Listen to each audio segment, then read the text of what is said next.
I know it's been a minute, but we are back recording another excellent podcast for the Business Rising podcast, your new favorite podcast in the Apple Podcast Store. I have said podcast.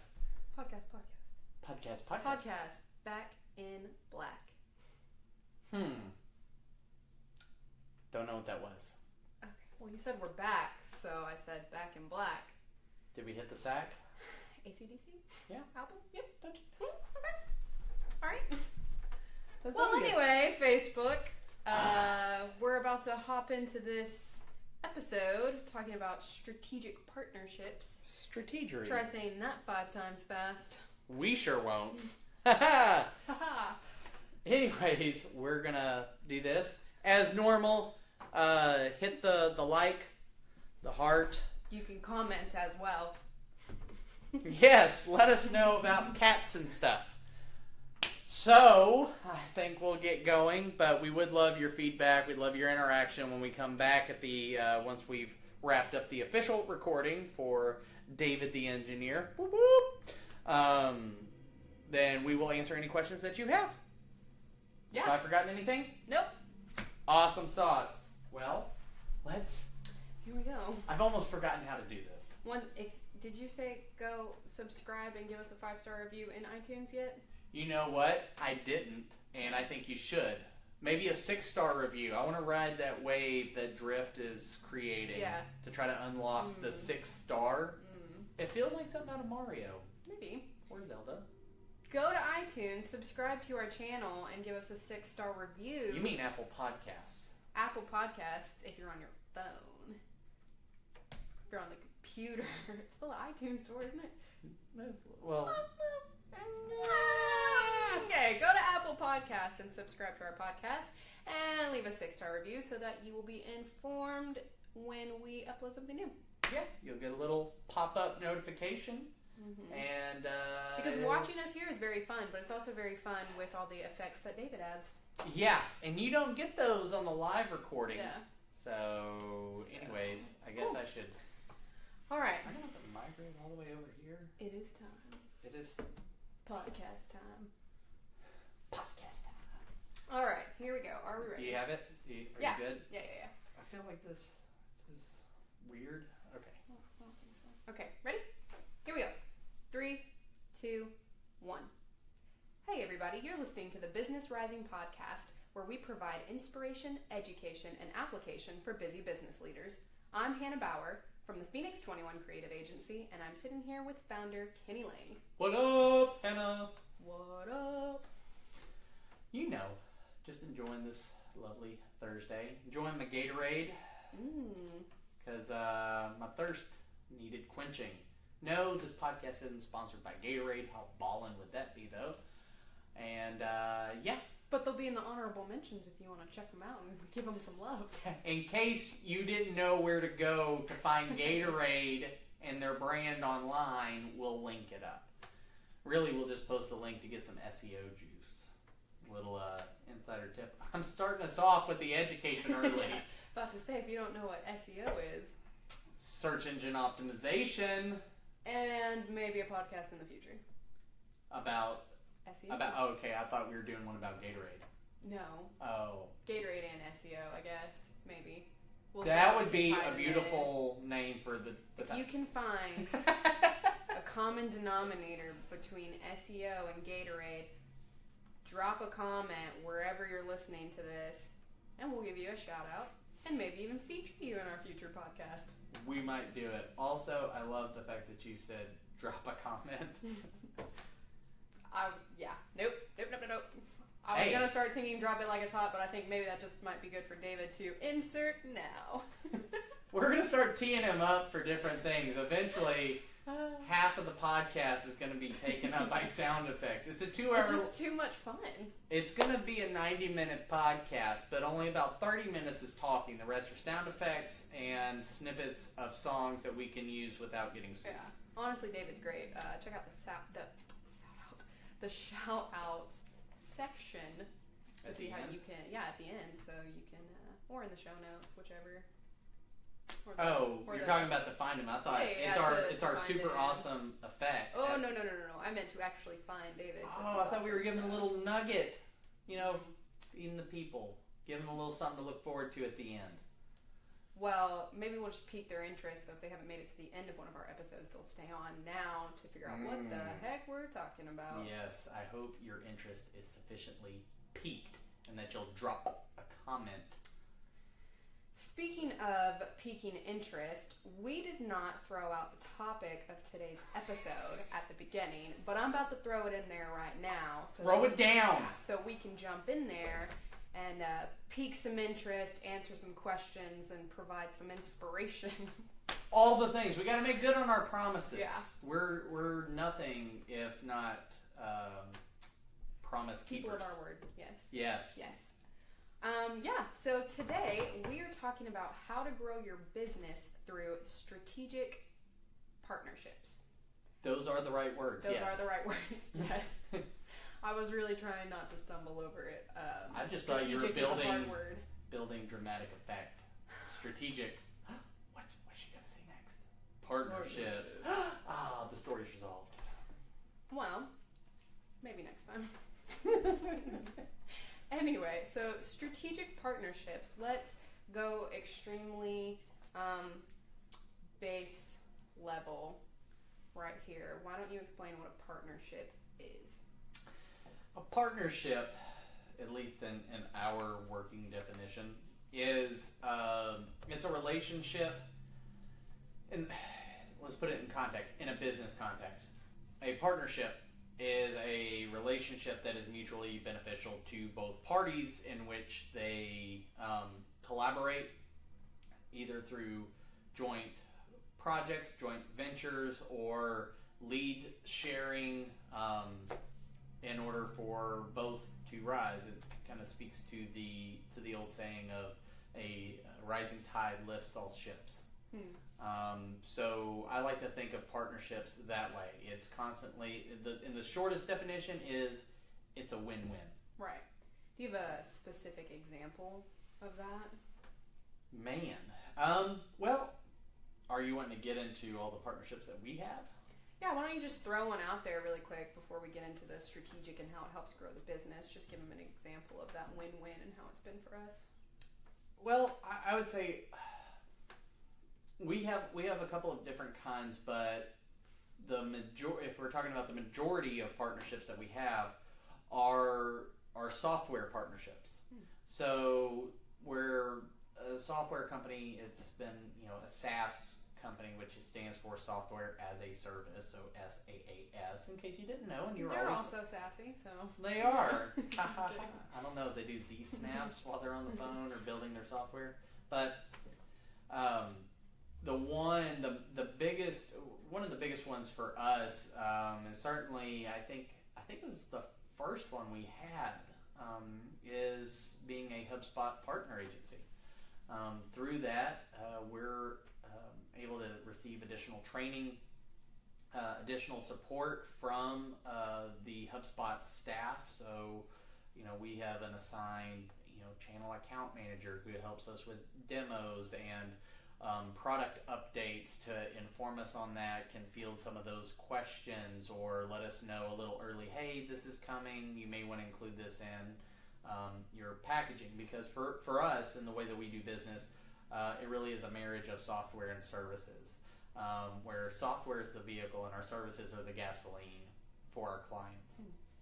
And I would say HubSpot forms the vast majority. It's really kind of the bedrock of a lot of what we do. It's just a great software platform. Partner or not, it's a great tool that brings everything under one roof, especially since over the last, I would say, 12 months, that they've been really innovating and pushing more frequent updates for their sales product to really become a full-featured sales and marketing tool. I think everybody pretty well knew them for their marketing side, but I think they're gaining a lot more respect.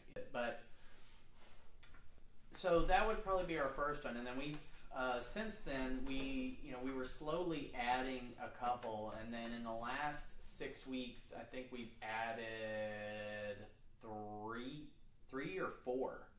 And some of that was because we decided to start niching down in a couple of industry verticals that we felt we could move the needle for the most, and that we also enjoyed really well. And there's patterns in every industry, and we just seemed to really connect with the people in those particular industries. And so we sought out software partnerships where we could get more in-depth training than being a client. Because in a lot of cases, like in health and fitness, it doesn't make sense for us to use the product because we're not running a gym. But it does make sense for us to really understand the product and how it could integrate with the other products and services that we use. So those, HubSpot's been our biggest one, our longest standing one, and it's probably the one that we spend the most time on. But as time has gone on, we've found value in several others. Right. So can you talk about what a strategic one would look like compared to one that wouldn't be strategic? Because I'm assuming not every partnership is strategic for business growth, or... Yeah, so in that case, a non-strategic partnership, I mean, I think almost all of them, you probably would qualify as a strategic partnership. I mean, there's a strategy for mutual growth and benefit.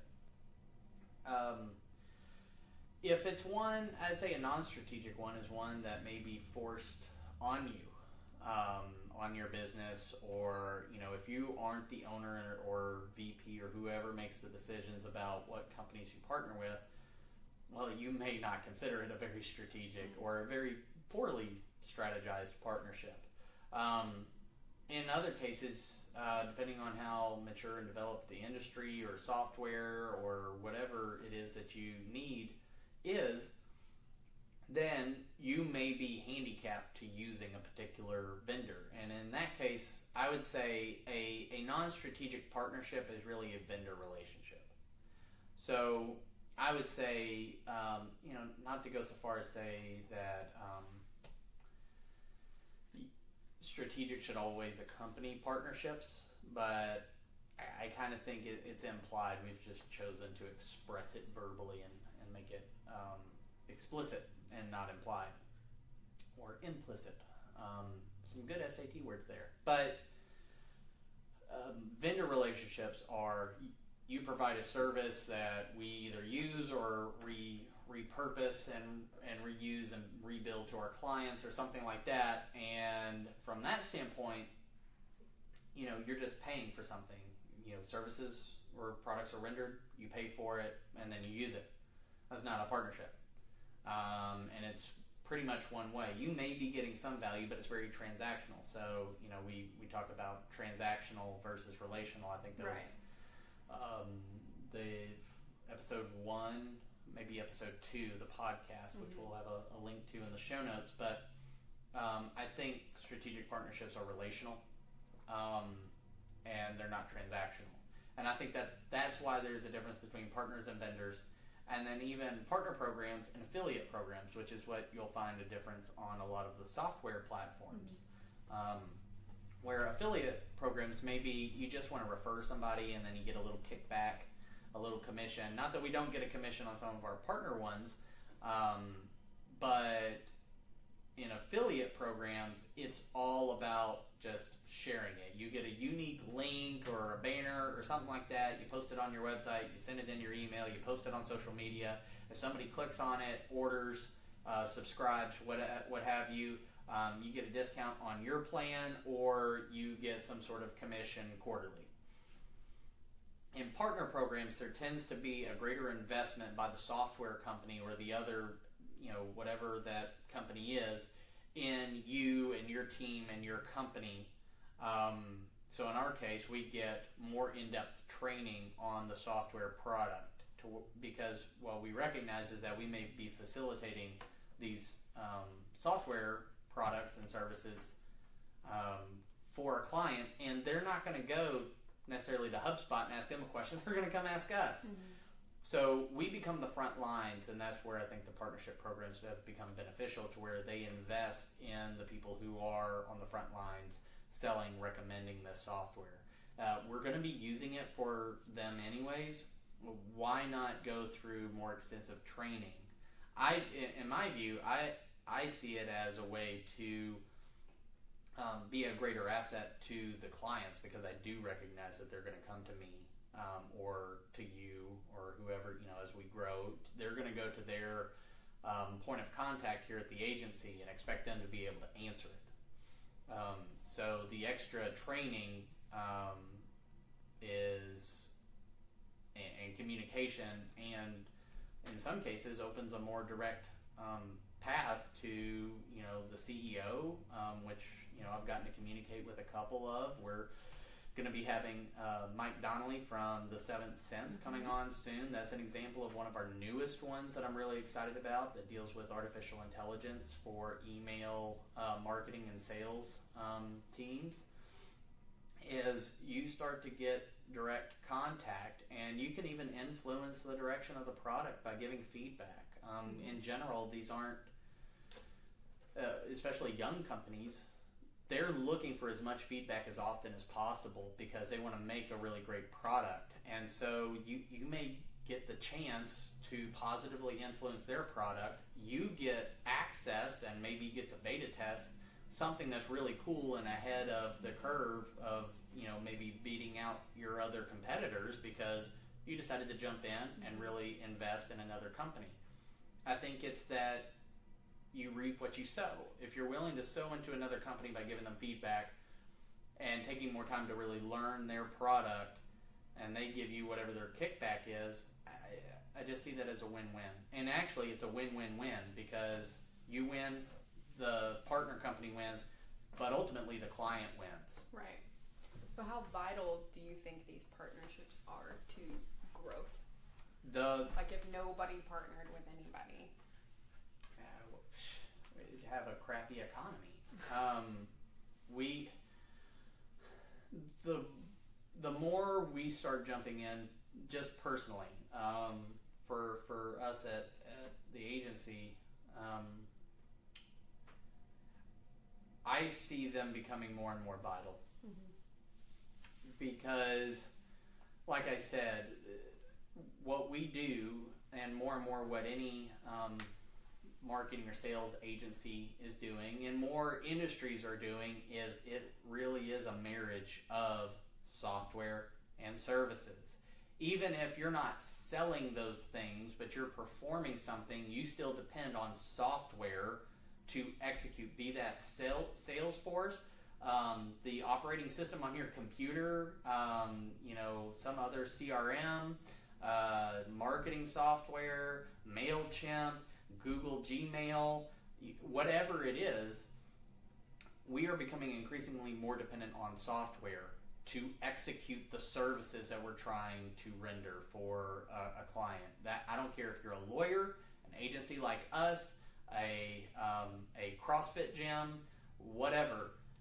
You need software to really meet or exceed the expectations and standards of businesses today. And if you're not willing to partner in some way, shape, or form, I just don't see you lasting very long. Right. I see them as more and more essential to our success. And the biggest part of that I've wrestled with, that kept me from really jumping into too many early on, was it was an ego thing. It was a pride thing. I want to build this agency because, dang it, I am like Stuart Smalley. I'm good enough, I'm smart enough, and doggone it, people like me. A lot of you people just don't even know what I just said. So go check out at Saturday Night Live in the 80s and 90s and look for Al Franken or Stuart Smalley. Anyways, I wanted to be able to claim it was about me. Now there are things that I do that I think my hard work or study or something like that have contributed to that. And I think that can happen for any business owner. I think it takes a certain something to be a business owner or to even be a business leader. You got where you are, you can't say it's all because of somebody else. You couldn't just like lay on your couch and sleep until noon every day and become successful. You had to put in the work and apply yourself. But anyone who tells me that they became successful without the help of someone else really stepping into their life, whether it's a coach or a business partner or their spouse or their employees, team members, if you tell me that it didn't take other people for you to reach the level of success you're at, you're dumb, you're blind, you're arrogant, and you need to wake the hell up, because it really does take a lot of people to become successful. Michael Jordan didn't become successful by himself. Right. Gary Vaynerchuk, for all of his hard work, didn't become successful by himself. He talks a lot about his parents. Mm-hmm. You'll hear, other business leaders who talk about there was somebody who really poured into them that helped them to become successful. Yeah. So it really does take other people connecting, and I think if you'll start to humble yourself in some of those areas, and it wasn't easy for me. I didn't want to humble myself because I wanted the glory of it. Right. I wanted to have that "I'll show you" sort of thing, which is been a guiding principle in my life, for better or for worse. But when I started seeing, oh, okay, well, if I can stop trying to be the smartest guy in the room, listen to what some of these other people who are doing cool things have to say, I may just get where I want to go a lot faster.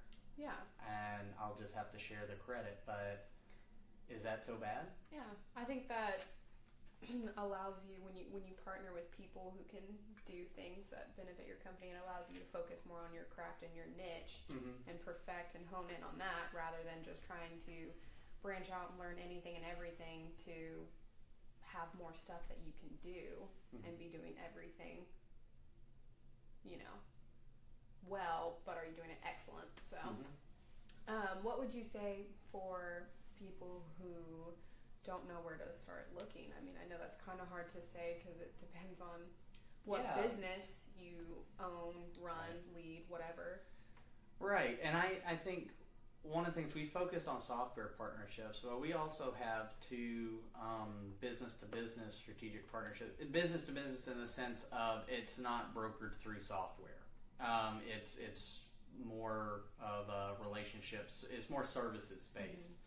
Mm-hmm. So we have a strategic partnership with a local print shop who really wants to focus on the creative, the design, and branding aspects, but wants a strategic partner for digital, inbound marketing, inbound sales, website design, and implementation and development. And that, that's only been active for the last 4 to 6 weeks, but it's been tremendously rewarding on both sides. I hope they feel that way. I think they do. Is they get to round out their clients and keep more of their clients close. We get leads that maybe otherwise we wouldn't have access to, because in our case, we're a younger company. They've been around for 38 years. They have a lot more visibility than us. So I see them as like a beacon on a hill that people can see, and then we get to show up and reap the benefits of that. Conversely, we're innovating a lot faster on the digital marketing, inbound marketing, website, really leveraging those tools to generate visitors, leads, and revenue. And it's just not an area that they wanted to focus on, and they get the benefit of our knowledge and skill. So we get their experience and awareness, and they get our knowledge and skill, and together we're both leveling up. We have another agency in Dallas that we partner with because we are certified on HubSpot, and kind of our focus is on the inbound. We've been able to become a part of their team on certain projects, and it's just been a mutually beneficial thing. It's a great relationships, great opportunity. I view it as it's an opportunity to learn from an agency that's been around, I want to say like 10 or 20 years. But, competition and standards in the Dallas market are a lot different than here in East Texas. Mm-hmm. So I'm getting a chance to see inside of what I view like is a much more mature business and one in our space. So why not glean and learn as much as I can about, well, what are they doing that we could be doing better, and have something to compare it to, and then I get to ask them questions. Plus, they're just a bunch of fun people to interact with and collaborate with, and you start to realize that, you know what, the world's a lot bigger than you think it is, and it's also a lot smaller at the same time. So we've built good friendships and relationships. So I think back to your question, I wanted to qualify software versus really like business to business, because you may have a local business that the two of you could round out all the service needs of a client, but you don't want to offer this and they don't want to offer that. So say you're a landscaper and you're really good at the landscaping and the design and the implementation, but you don't do the maintenance. Well, if you partnered with a maintenance company that could, do all the grass and the hedges and understood what you've planted and how to maintain it and keep it vibrant and maintain that original, what it looks like when you first, develop the property, well, then they're bringing in clients for the maintenance crew. The maintenance crew, is probably going to get asked, hey, do y'all do landscape design?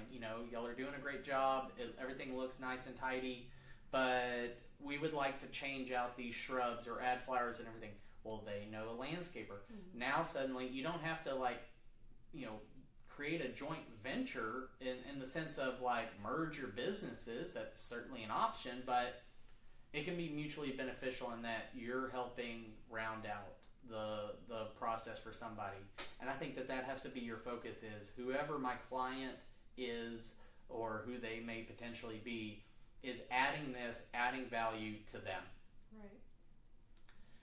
So depending on who you are, to get started, one, if you're looking for, if you're software heavy, you can find partnerships at the bottom of a lot of websites where they have a lot of their extra links or site maps or something like that. So scroll to the bottom.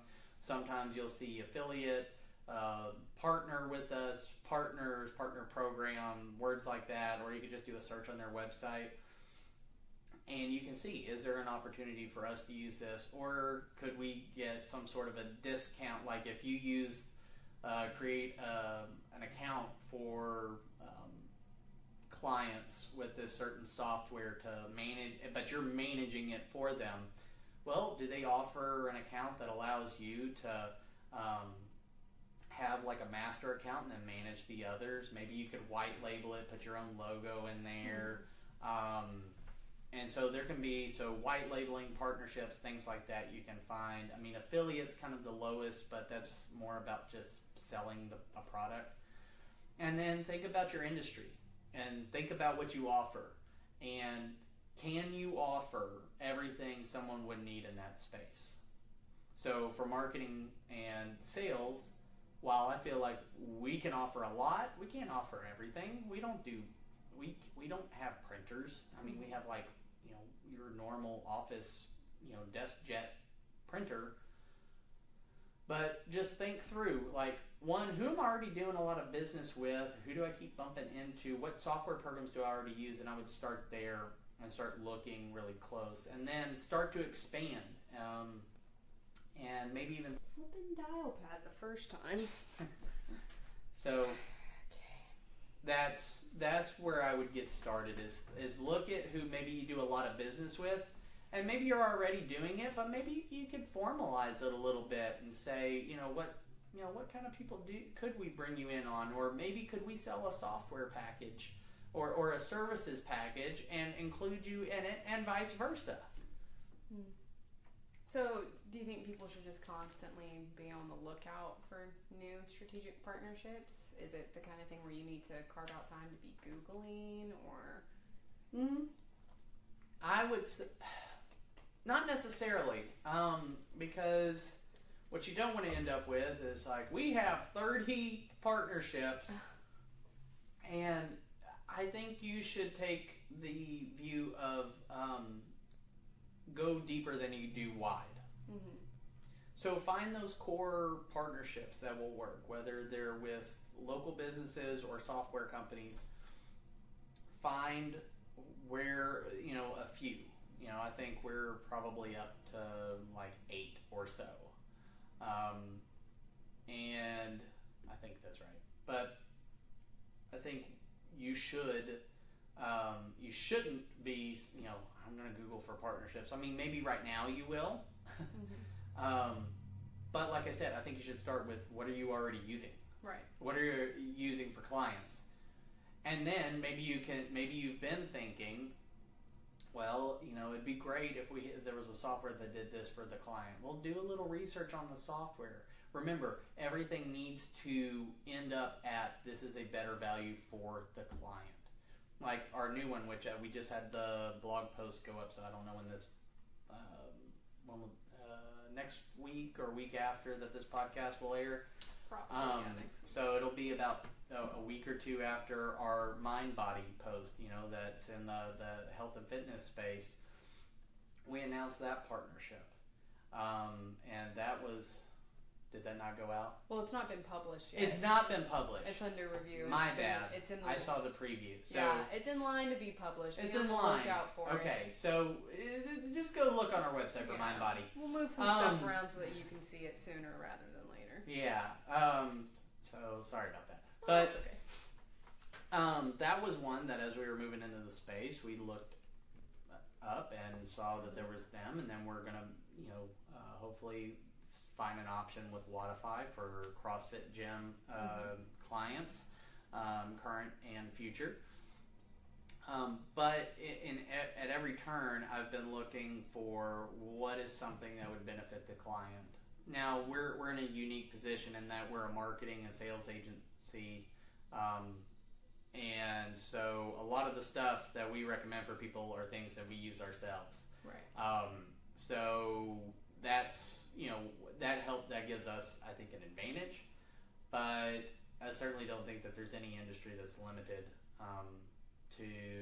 I just have to come up with it by myself.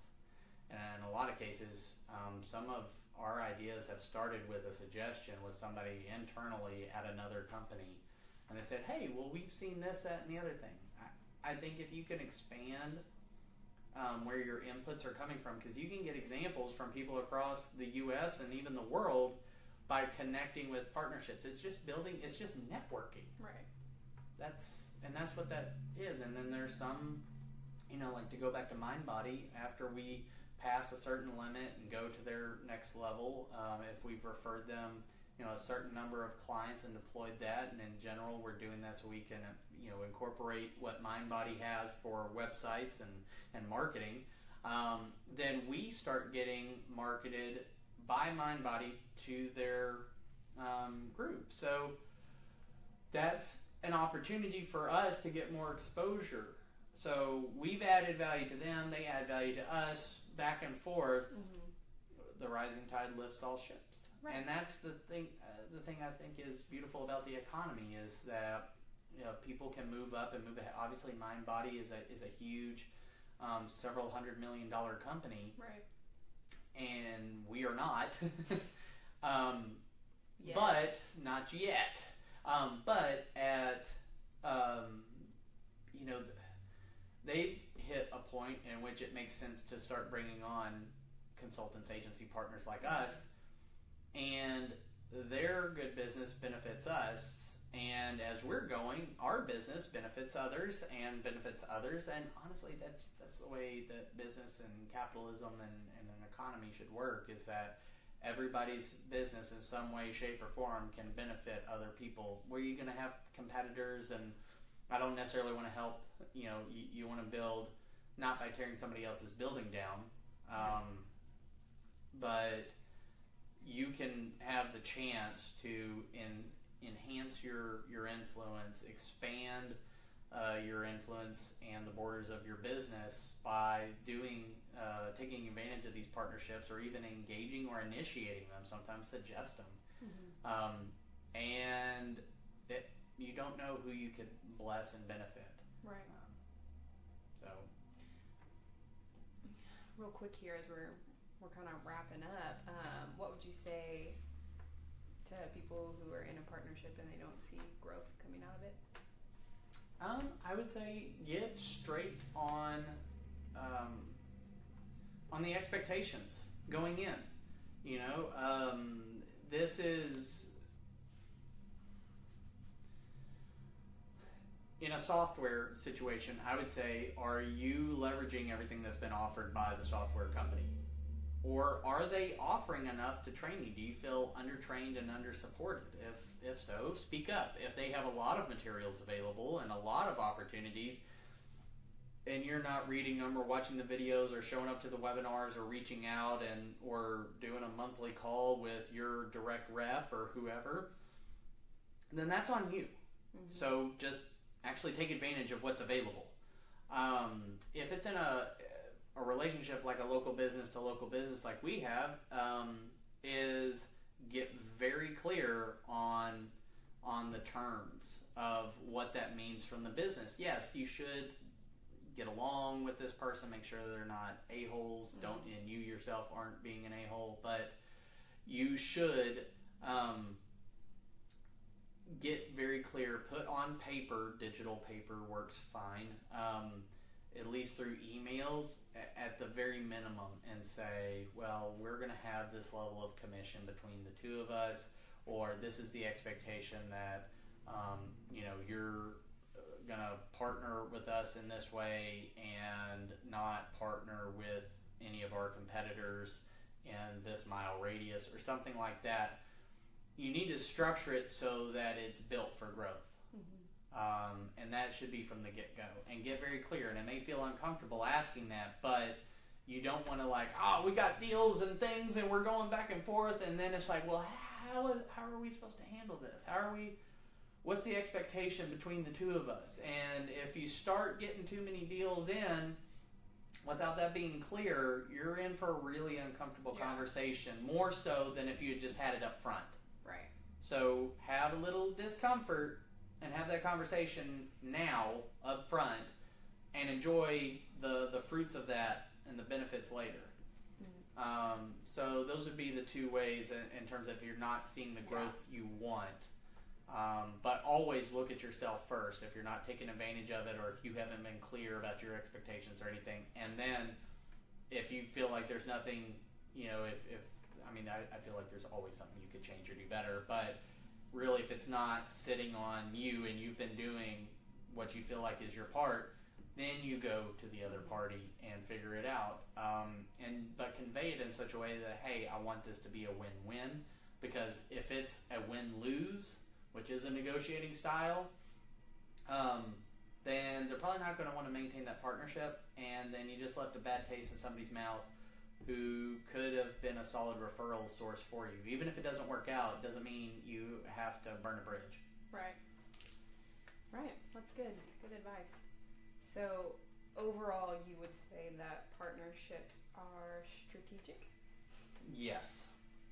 Strategic partnerships. Strategery. That's a good one. That's a good word. Do you have any advice as we're coming to a close? I feel like I've covered pretty much everything, but I just encourage people, look at what you're already doing. Pay attention. I don't know who the source of this is, but I heard it on a podcast this morning, and they were referencing somebody else. But the saying is, pay attention to what you pay attention to.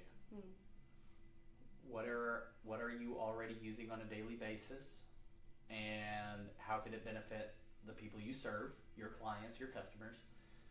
And is there an opportunity to create, more leverage? Could the whole be greater than the sum of the parts in that case?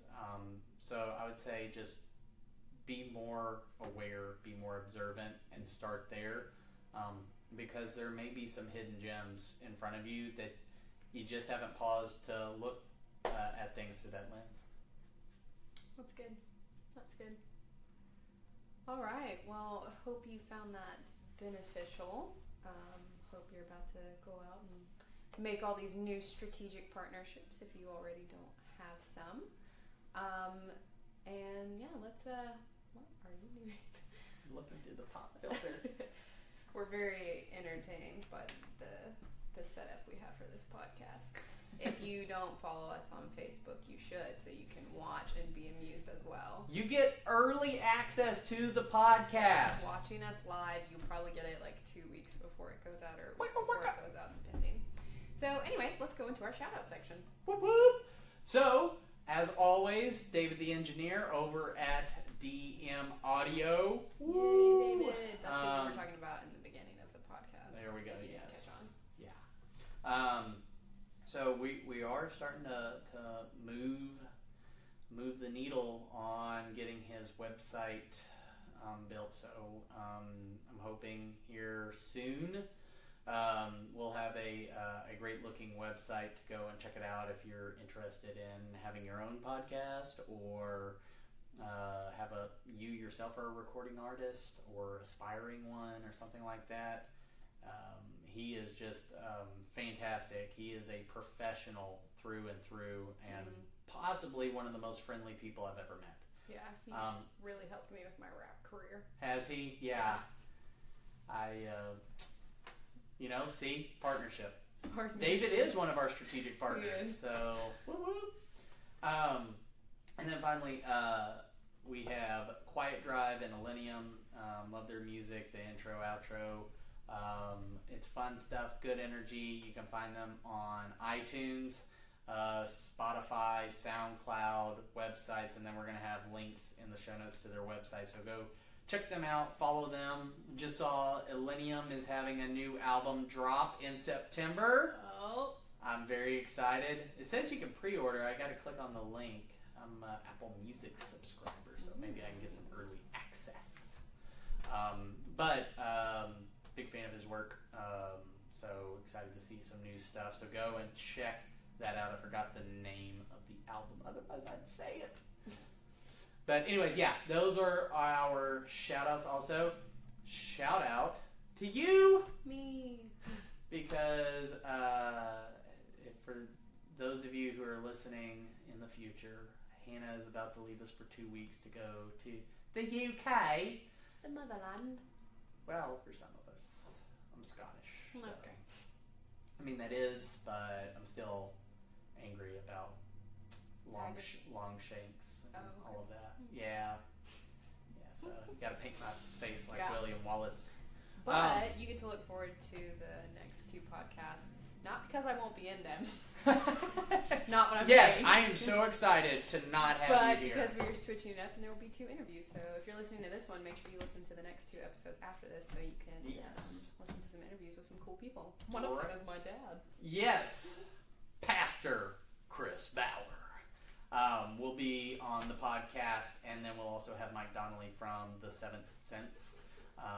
Go ahead and look up their website. It's super cool. Yeah. Which would be theseventhsense.com. Yeah. And so it'll be me interviewing them, flipping the script. Oh, sweet. All right. We're so hip hop. Oh yeah, we're hip hopping. Word to your mother. All right. As usual, this was Hannah Bauer and Kenny Lang from the Phoenix 21 Creative Agency, and you've been listening to the Business Rising podcast. So until next time, keep rising. Yes. So I'm sitting back because apparently my head gets cut off. Yeah. You want to go see if we have any questions? Guess I'll get it. Yeah. You guess. It's not like some terrible obligation. Thankfully, my phone calls did not derail the live video. Hi! I feel like I'm on QVC. I'm not seeing any questions, but we always get this where it looks like we don't, but we do. So as of right now, it looks like we don't have any. So if you have one, we'll get to you later. This is a glacier frost. I put it in the refrigerator for 6 hours, and I think you're gonna like it chilled. So it's just perfect for those hot summer afternoons. It's a good thing. Take that, Martha Stewart.